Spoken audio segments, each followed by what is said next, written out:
Hello दोस्तों, स्वागत है आप सभी का आपके अपने चैनल AR GS क्लास। आज हम BSc सिक्स सेमेस्टर में फिजिक्स का फर्स्ट पेपर की चर्चा करेंगे। जैसे कि आप यहाँ पर देख रहे हैं, introduction to solid state physics. हम आज पढ़ेंगे introduction to solid state physics की बारे में। यहाँ पर पहला क्वेश्चन है हमारा, क्रिस्टलीय ठोस किसे कहते हैं। तो क्रिस्टलीय ठोस क्या होते हैं? ऐसे ठोस जिनमें परमाणु नियमित होते हैं, ऐसे ठोस जिनमें परमाणु पुनरावृत्ति प्ररूपित में व्यवस्थित होते हैं। तो ये यहाँ पर हमारा दोनों ऑप्शन इसका सही होगा, दोनों पैर ए और बी दोनों सही होंगे। तो यहाँ पर हमारा सही उत्तर हो जाएगा सी नंबर। दूसरे क्वेश्चन की बात करते हैं। दूसरे प्रश्न में एकाकी क्रिस्टल कहते हैं। एकाकी क्रिस्टल किसे कहते हैं?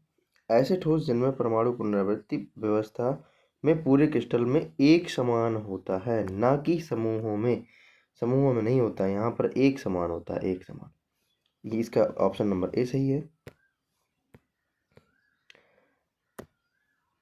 अक्रिस्टलीय ठोस कहलाते हैं। अक्रिस्टलीय ठोस किसे कहते हैं? तो अक्रिस्टलीय ठोस उन्हें कहते हैं जिनमें परमाणु की व्यवस्था यानी पुनरावृत्ति व्यवस्था में नहीं रहते हैं, पुनरावृत्ति नहीं होती, बार बार पुनरावृत्ति नहीं होती है। वो यहाँ ऑप्शन नंबर बी सही है। एकाकी कोष्टिका होती है। एकाकी कोष्टिका क्या होती है? त्रिविमीय जालक की वह न्यूनतम इकाई जिसकी बारंबार पुनरावृत्ति से पूर्ण जालक बनता है, यानी ऑप्शन नंबर यहाँ पर ए राइट आंसर हो जाएगा हमारा। अगला प्रश्न नंबर 5, अक्रिस्टलीय ठोसों की संरचना में क्रमबद्धता होती है। तो क्रमबद्धता दीर्घपरासी होती है कि लघुपरासी होती है या शून्यपरासी होती है? तो इनमें से कोई नहीं होती। तो यहाँ पर ऑप्शन नंबर हमारा डी सही हो जाएगा। प्रश्न नंबर 6, प्रश्न नंबर 6 की तरफ चलेंगे हम। तो प्रश्न नंबर 6 है हमारा, परमाणविक संकुलन गुणांक निम्न में से क्या है? परमाणुविक संकुलन गुणांक क्या होता है? एकांक कोष्टिका में परमाणुओं द्वारा घेरे गए आयतन तथा कोष्टिका के निम्नवत, ये हमारी परमाणु की संकुलन गुणांक होते हैं। अगला है, क्रिस्टल 7 प्रकार के होते हैं। क्रिस्टल 7 प्रकार के होते हैं। इनमें बनने वाले ब्रेवाइस जालकों की संख्या कितनी होती है? तो ब्रेवाइस जालकों की संख्या होती है यहाँ पर हमारी 14। कितनी होती है? 14 होती है।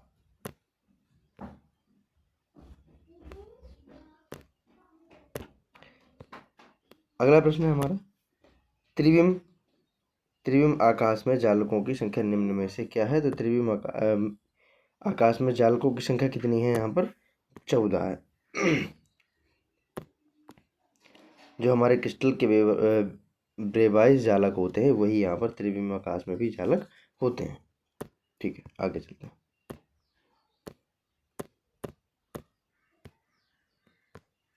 प्रश्न नंबर 9,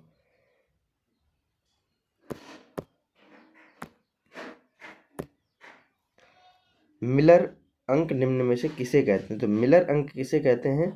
तो क्रिस्टल अक्षों पर कटे 3 अंतःखंडों के व्युत्क्रमों को। नहीं, ये गलत हो जाएगा। क्रिस्टल अक्षों पर कटे 3 अंतःखंड यहाँ भी है, ये भी गलत हो जाएगा। क्रिस्टल में समांतर तल के समूह निरूपित करने वाले पूर्णांकों को कहते हैं। ये हमारा ऑप्शन नंबर सी सही हो जाएगा। तो मिलर अंक किसे कहते हैं? क्रिस्टल तल में समांतर तलों के समूह को निरूपित करने वाले पूर्णांकों को कहते हैं। अगला, द्विविमीय आकाश में ब्रेवाइस जालकों की संख्या कितनी होती है? तो त्रिविमीय में कितनी थी? 14 थी, और द्विविमीय में 5 होती है।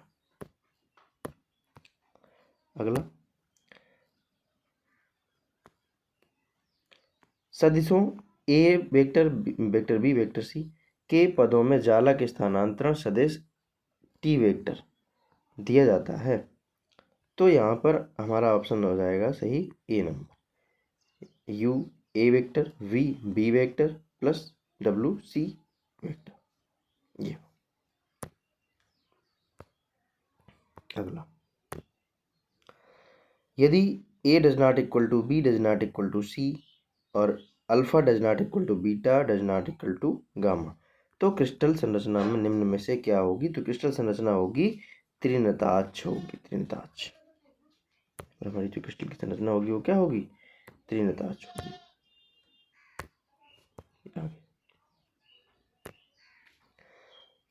घनी क्रिस्टल के लिए प्रतिबंध होता है, तो इसके लिए प्रतिबंध होता है alpha is equal to B is equal to gamma is equal to 90, यानी ये तीनों 90 अंश होने चाहिए और ए बराबर बी बराबर सी के होने चाहिए। तो यहाँ पर ऑप्शन हमारा सी सही हो जाएगा, यानी ए और बी दोनों सही हो जाएगा। चलिए, समचतुर्भुजीय क्रिस्टल जालक के लिए निम्न में से क्या है? तो समचतुर्भुजीय जालक के लिए निम्न में से क्या होगा? तो यहाँ समचतुर्भुजीय है, जब समचतुर्भुजीय है तो यहाँ पर ना तो ए बराबर होगा बी के, ना ही बी बराबर होगा सी के, और ना ही इसका मतलब आपस में तीनों बराबर नहीं होंगे। चलिए आगे चलते हैं। प्रश्न नंबर 15। प्रश्न नंबर 15 में त्रिकोणीय क्रिस्टल जालक के लिए निम्न में से क्या होता है? क्या त्रिकोणीय क्रिस्टल के लिए जालक के लिए निम्न में से क्या होगा? तो जब त्रिकोणीय कहेंगे तो अल्फा बराबर होगा बीटा के, बराबर होगा गामा के, बराबर होगा 90 अंश के, और ये सब जो होंगे वो 120 अंश से छोटे होंगे, 120 अंश से छोटे। ठीक, अगला प्रश्न है 16 नंबर। षटकोणीय क्रिस्टल जालक के लिए निम्न में से क्या होता है? तो यहाँ पर होता है हमारा अल्फा बराबर होता है बीटा के, बीटा बराबर होता है, ये दोनों बराबर होते हैं 90 अंश के, और गामा अकेले बराबर होता है 120 अंश के। यहाँ पर षटकोणीय की बात हो रही है और ऊपर हमारी त्रिकोणीय की बात हो रही थी। ऊपर हमारी बात किसकी हो रही थी? तो हमारी बात त्रिकोणीय की हो रही थी। यहाँ पर बात हो रही है षटकोणीय। देखिए, जब यहाँ पर बात त्रिकोणीय की है तो त्रिकोणीय क्रिस्टल में है जो अल्फा बराबर है बीटा के और बराबर है गामा, और ये 90 अंश के बराबर है, 120 अंश छोटे। और जब षटकोणीय की बात आ गई, षटकोणीय क्रिस्टल जालक के लिए, तो षट यहाँ त्रिकोणीय थे, यहाँ षटकोणीय है, तो यहाँ पर जो त्रिकोणीय में गामा होता है वो 90 अंश के बराबर होता है और छोटे होते हैं 120 अंश से, और यहाँ पर षटकोणीय में अल्फा बराबर बीटा बराबर दोनों हो जाते हैं 90 अंश के, और गामा अकेले बराबर हो जाता है हमारा 120 अंश के। बात समझ में आ गई होगी आप लोगों को। प्रश्न नंबर 17। घनीय क्रिस्टल में अक्षों के बीच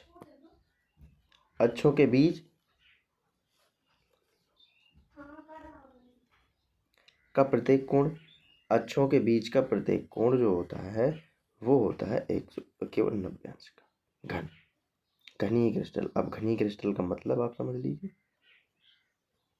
घनीय क्रिस्टल इस तरीके से,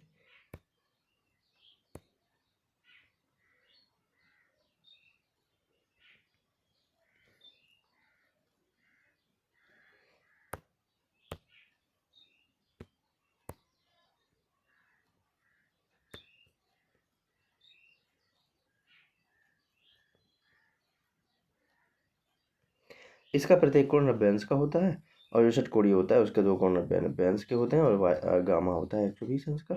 ये अल्फा बीटा गामा है कौन से कोण? इस तरीके से यदि हम देखें तो ये हमारा अल्फा, ये हमारा बीटा, ये हमारा गामा,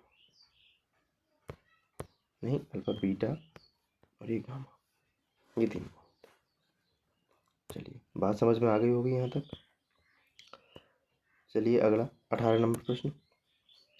तो यहाँ पर चतुष्कोणीय क्रिस्टल के लिए होता है, चतुष्कोणीय क्रिस्टल के लिए, तो चतुष्कोणीय यानी चारों कोण समान होंगे उसके, तो ऐसा होगा चतुष्कोणीय क्रिस्टल, चाहे आप घन ले लीजिए या आप, तो यहाँ पर प्रत्येक कोण 90 अंश का होता है। ठीक, अगला है समचतुर्भुजीय क्रिस्टल की किन्हीं दो अक्षों के बीच कोण कितना होता है? तो समचतुर्भुज है तो चतुर्भुज में तो नब्बे अंश का ही होगा। प्रश्न नंबर 20 पर आते हैं। यदि ए बराबर नहीं है, बी के बराबर नहीं है, सी के और अल्फा बीटा गामा बराबर है 90 अंश के, तीनों ये बराबर हैं लेकिन इनकी भुजाएं बराबर नहीं हैं, तब जालक कैसा होता है? तो तब जालक बनता है समचतुर्भुजी। ये समचतुर्भुजी।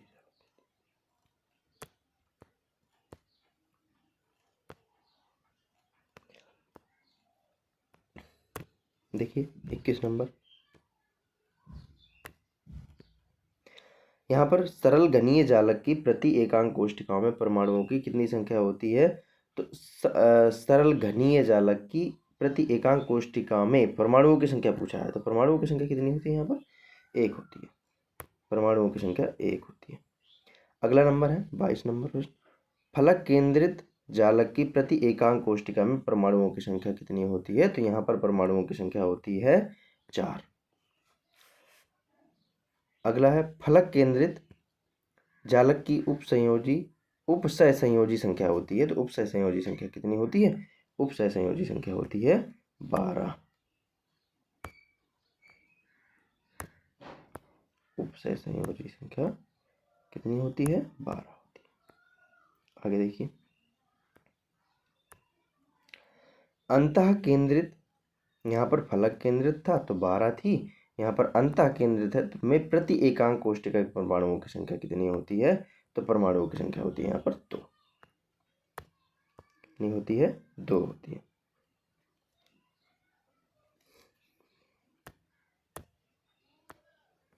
और आगे देखिए, NaCl क्रिस्टल की संरचना, NaCl क्रिस्टल की संरचना कैसी होती है? फलक केंद्रित होती है।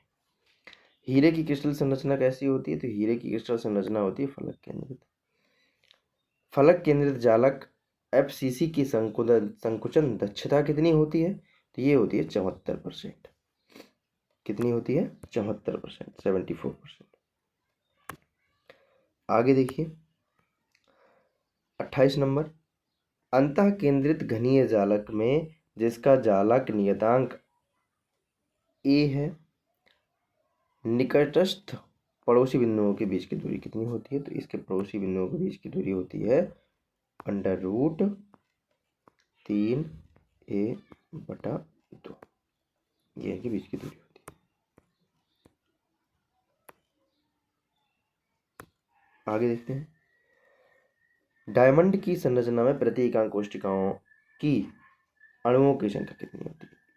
अणुओं की संख्या होती है 8। NaCl क्रिस्टल में प्रत्येक Na आयन के चारों निकटस्थ Cl ऋणायन की संख्या कितनी होती है? तो इसमें Cl ऋणायन की संख्या कितनी होती है? 6 होती है।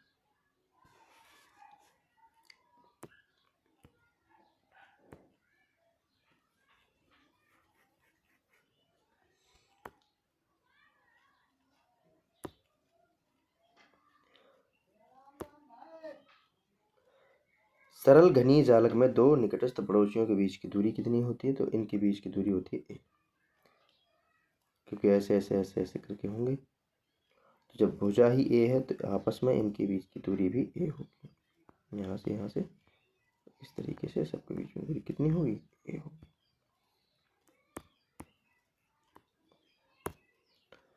डायमंड घनी क्रिस्टल संरचना का संकुलन गुणांक, इसका गुणांक देखिए, इनमें से कोई नहीं होता है। डायमंड है तो 74%, तो इनमें से ऑप्शन नहीं है, तो डी नंबर सही हो जाएगा।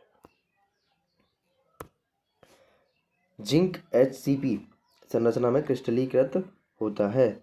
यदि जिंक, देखिए जिंक HCP संरचना में क्रिस्टलीकृत होता है यदि जिंक परमाणु की त्रिज्या r है, तो एकांक कोष्टिका की ऊंचाई कितनी होगी? तो एकांक कोष्टिका की ऊंचाई कितनी होगी? इसकी ऊंचाई होगी 2r 8/3 की पावर 1/2। यानी हम कह सकते हैं कि 2r, यहाँ से 8 से हम 8 को रूट से बाहर करेंगे, इसका मतलब रूट है। जैसे कि आप देख सकते हैं, हम इसको हटा देते हैं यहाँ से और हम इसमें से रूट लगा देते हैं।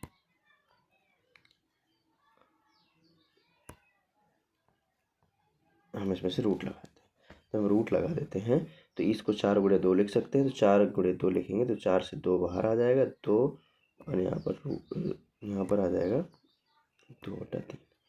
तो यहाँ पर जो फाइनल आंसर आएगा यहाँ पर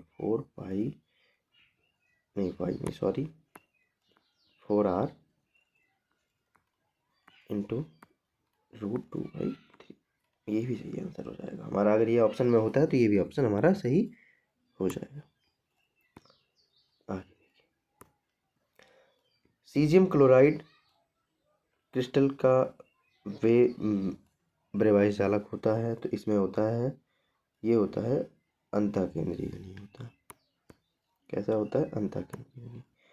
सरल घनी यानी SC क्रिस्टल के लिए अंतर्ग्रहित अंतराल अनुपात कितना होता है? तो अनुपात होता है 1:1/√2 अनुपात 1/√3। यानी इसको हम दूसरे तरीके से लिखना चाहें तो हम ऐसा भी लिख सकते हैं, जैसे हम यहाँ पर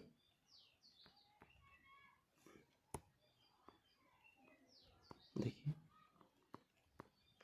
√6 रेशियो √3 रेशियो √2, ये आया कैसे?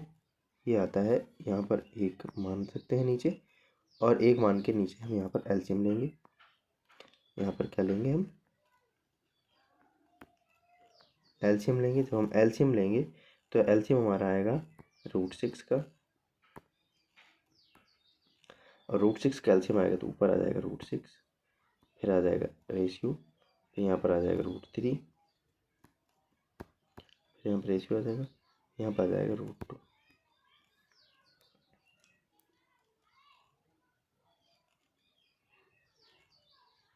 ओके,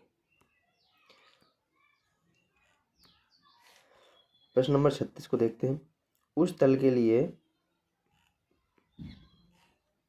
के लिए मिलर अंक क्या होता है जो XYZ अक्षों पर बराबर अंतःखंड काटता है? तो इसके लिए होता है, जब बराबर अंतःखंड काटेगा तो 1:1:1, तीनों 1:1 रहेंगे। अगला प्रश्न नंबर 37, जालक नियतांक A का क्रिस्टल के घनत्व रो से क्या संबंध है? इसका संबंध होता है A = NM/NP, यानी रो की पावर 1/3। आगे प्रश्न नंबर 38, किसी क्रिस्टल के क्रमागत जालक तलों के बीच की दूरी के लिए निम्न व्यंजक है। तो इसके बीच की दूरी के लिए एक व्यंजक कौन सा है? व्यंजक हमारा ये है 1/h² by a² + k² b² + l² c² root के। इसमें हमारा ऑप्शन नंबर सी सही हो जाएगा। चलिए आगे, एक सरल घनी रो जालक में तल का घनत्व ज्ञात कीजिए। इसमें से दिया है A = 2.5 एंगस्ट्रॉम। अब इसी के साथ साथ आप लोग देखिए, 1 एंगस्ट्रॉम बराबर क्या होता है? 10⁻⁻10 मीटर होता है। 1 एंगस्ट्रॉम की वैल्यू होती है। तो यहाँ पर ऑप्शन नंबर हमारा बी सही हो जाएगा। 1.6 × 10⁻19 जालक बिंदु पर मीटर स्क्वायर।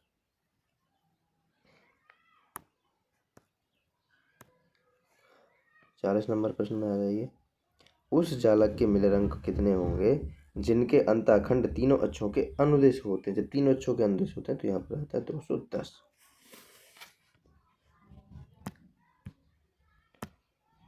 प्रश्न नंबर 41, x तथा y अक्ष के तल के समांतर तल के मिलर अंक कितने होंगे? x और y के समांतर तल के साथ मिलर अंक होंगे, तो इसका आ जाएगा बी ऑप्शन सही हो जाएगा 001। मिलर अंक 326 वाले तल द्वारा तीनों क्रिस्टल अक्ष काटे गए अंतःखंडों की लंबाई कितनी होगी? तो अंतःखंडों की लंबाई होगी 2a, 3b, c।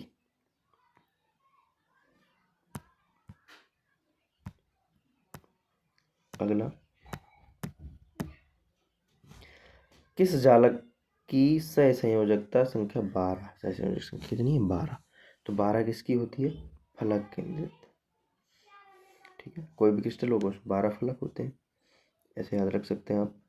Sodium chloride NaCl crystal की प्रति एकांक कोशिकाओं में परमाणुओं की कितनी संख्या होती है? तो परमाणुओं की संख्या होती है यहाँ पर 4। कितनी होती है? 4।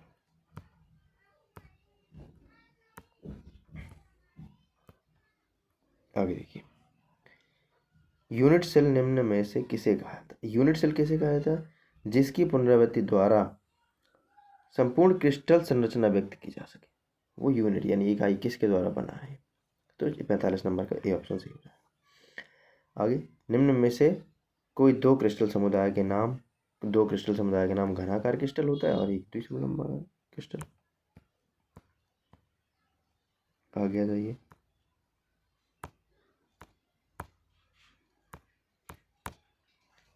देखिए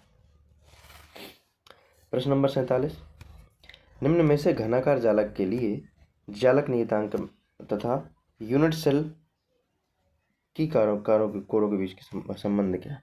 तो यहाँ पर A बराबर B बराबर C तथा A अल्फा बराबर बीटा बराबर गामा, तीनों कोण यानी इसके 90 अंश होंगे और भुजाएं भी इसके समान होंगी।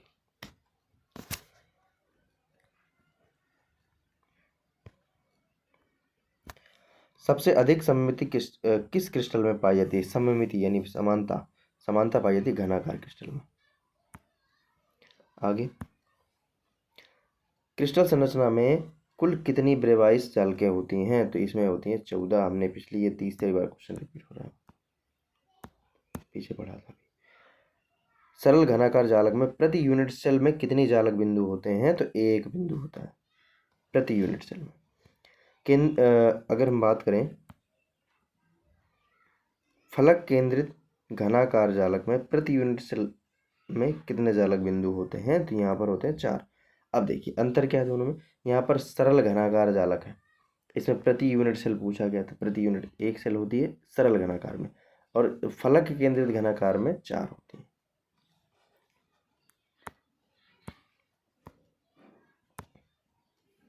आगे, अंतः केंद्रित घनाकार जालक में प्रति यूनिट सेल कितने होते हैं? तो यहाँ पर होते हैं 2। आप समझिए, सरल होगा तो सरल में 1, घनाकार फलक में 4, इसमें समझ लीजिए। देखिए यहाँ ये हो गया हमारा अंतः केंद्रित, ये हो गया हमारा सरल, ये हो गया हमारा फलक, ये है तीनों। तो यहाँ पर ऑप्शन नंबर हमारा बी सही हो जाएगा। B is the right answer. NaCl crystal में Na धनायन और यहाँ पर Na धनायन आयनों की सहसंयोजकता कितनी होती है? तो यहाँ पर इसकी सहसंयोजकता होती है 12। आगे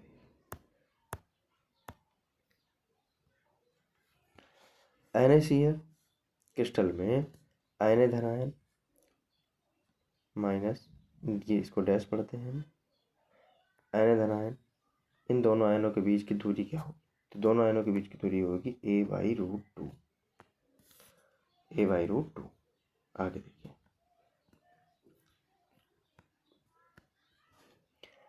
निम्न में से हीरे के एकांक घन में कितने परमाणु होते हैं? तो हीरे में 8 परमाणु होते हैं, पीछे भी आ चुका है क्वेश्चन ये। एक हीरे के जालक में अभाज्य स्थानांतरीय सदिश की लंबाई निम्न में से क्या होती है? आपस में लंबाइयाँ की लंबाई क्या होती है? तो आपस में लंबाई होती है a√3/4 या √3a/4। चलिए आगे, प्रश्न नंबर 57 में आ जाइए। एक सरल घनीय जालक के लिए निकटस्थ पड़ोसियों के बीच की दूरी, तो पड़ोसियों के बीच की दूरी क्या होगी? पड़ोसियों के बीच की दूरी तो स्वयं भुजा होगी, ए होगी। एक सरल घनीय जालक में अगले निकटस्थ पड़ोसियों के बीच की दूरी, जब अगले निकटस्थ पे जाएंगे तो यहाँ पर √2a हो जाएगी। क्यों अगले निकटस्थ? मतलब क्या हुआ इसका? जैसे मान के चलते हैं ये, तो यहाँ से यहाँ और यहाँ पर ये बिंदु। अब समझिए बात को। फॉर एग्जाम्पल यहाँ से यहाँ तक की तो उतनी ही दूरी होगी जितनी भुजा है, और यहाँ से यहाँ की भी इतनी होगी, क्योंकि ये साथ में। अगर हम अगले पर जाते हैं, अगले का मतलब है यहाँ से यहाँ जाते हैं, तो यहाँ से यहाँ जाएंगे तो ये 90 डिग्री है। आप इसमें पाइथागोरस लगाएंगे तो ये आएगा √2a, इसलिए यहाँ पर a√2 हो जाएगी। चलिए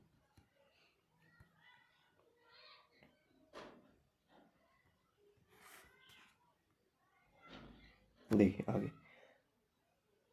सरल घनाकार क्रिस्टल में 100 तल द्वारा क्रिस्टल अक्षों में काटे गए अंतःखंड, यानी 100 काटेंगे तो एक अनंत है। तीव्र वेग परावर्तक के लिए निम्न में से क्या शर्त होनी होगी? इसके लिए जो शर्त होगी वो शर्त होगी 2d sin थीटा बराबर होगा n लैम्डा के। ये से नंबर चिन्ह हमारा जो इसमें है ये वाला, ये क्या है? लैम्डा। आगे देखिए, सोडियम क्लोराइड NaCl में मैडलंग नीयतांक का क्या होता है? मैडलंग नीयतांक का मान क्या होगा? इसमें होगा 1.7475, 7475।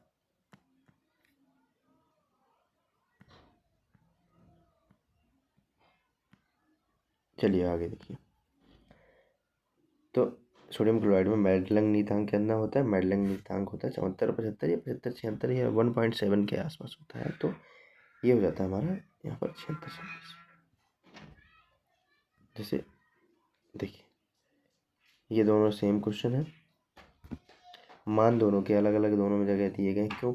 अब यहाँ पर हमारा ऑप्शन ही नहीं है 1.7 के करीब, तो 1.7475 ये होता है या इसी के। आगे देखिए, आयनिक क्रिस्टल निम्न में से क्या होंगे? तो आयनिक क्रिस्टल होते हैं NaCl, Li, लिथियम